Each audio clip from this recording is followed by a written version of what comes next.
So, Tony Tech Talk.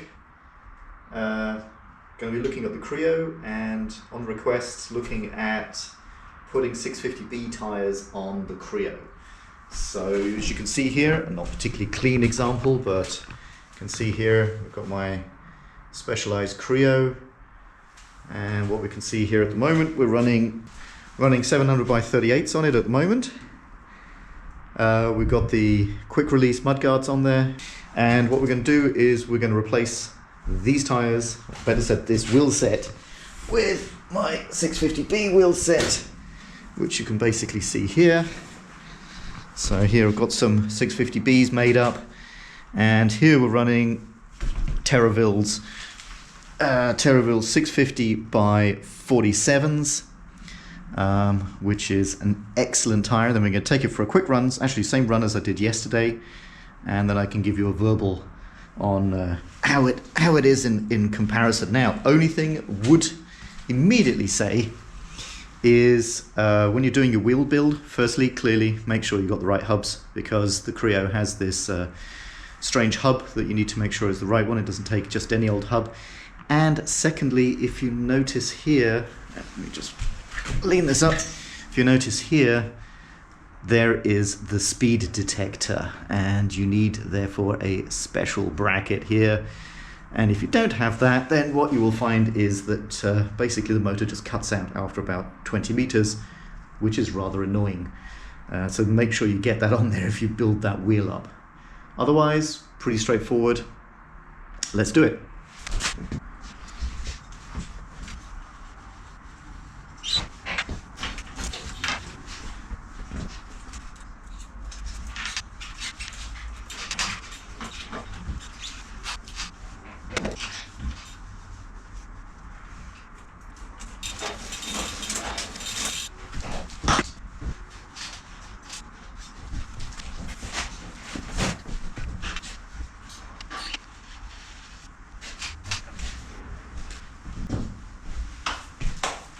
So I'm actually going to take off the mudguards because somebody wanted to see what the clearance was like on the tyres, and you can't see the clearance unless the mudguards are off. So let's quickly take the mudguards off.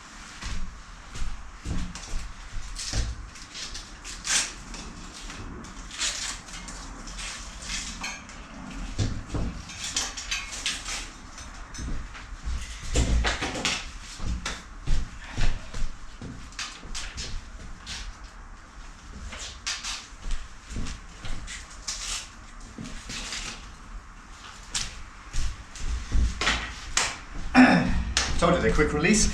So now let's have a look. So there we go, in all its glory. We've got the 650 on there now, nice and fat, 47.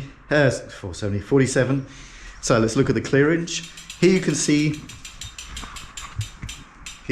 clearance is absolutely no question, no problem whatsoever at the top.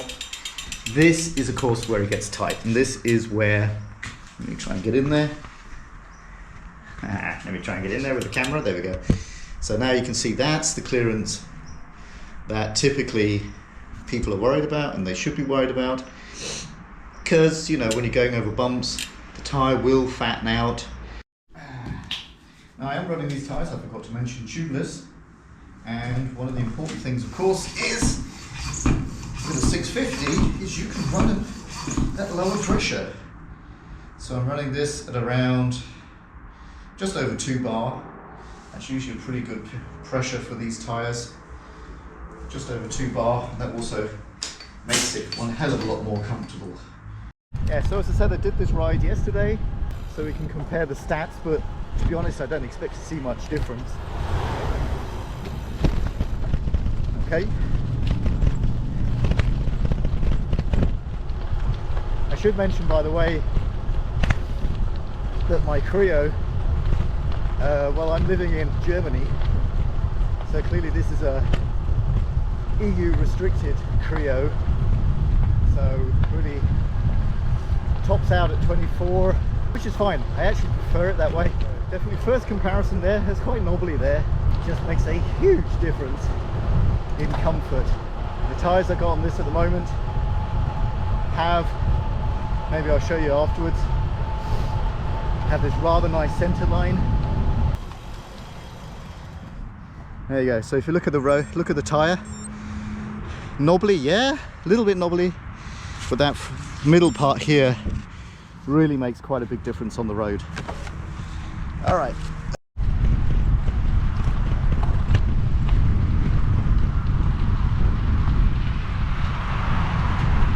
Now I have to say this is a bit yesterday, but really was uncomfortable. Loose stones with the Pathfinder. I found it really, I was bouncing around and it was quite uncomfortable.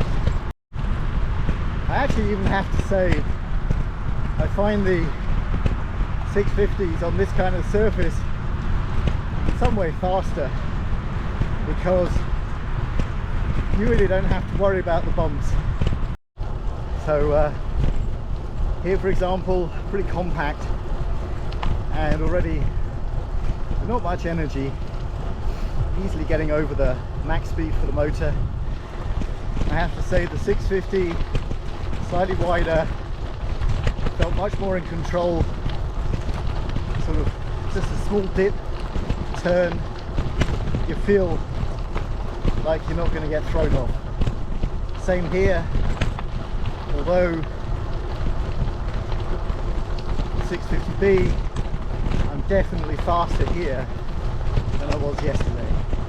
So I think we're coming up to where yesterday was a nightmare with the Pathfinders, which was muddy, slippy, was not in control. And with the 47s here, no problem whatsoever. Wow, does that make a difference? Oh, I think I'll have to wait until past this section before saying anything, as this is quite bumpy.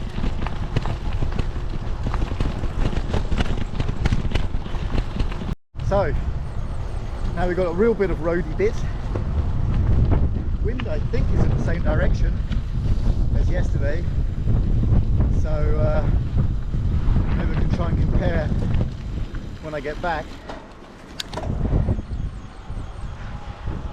Let's put it this way, the wind is definitely behind me, so let's see. The motor's going to cut out, so it's just me. It's me and the bike, no motor.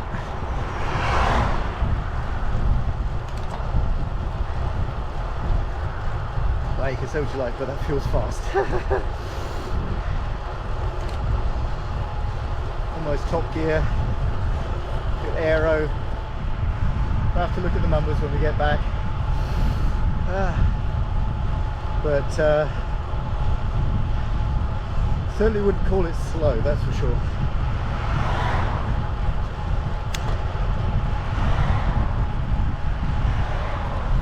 That makes you slow. Traffic lights. Last little bit here.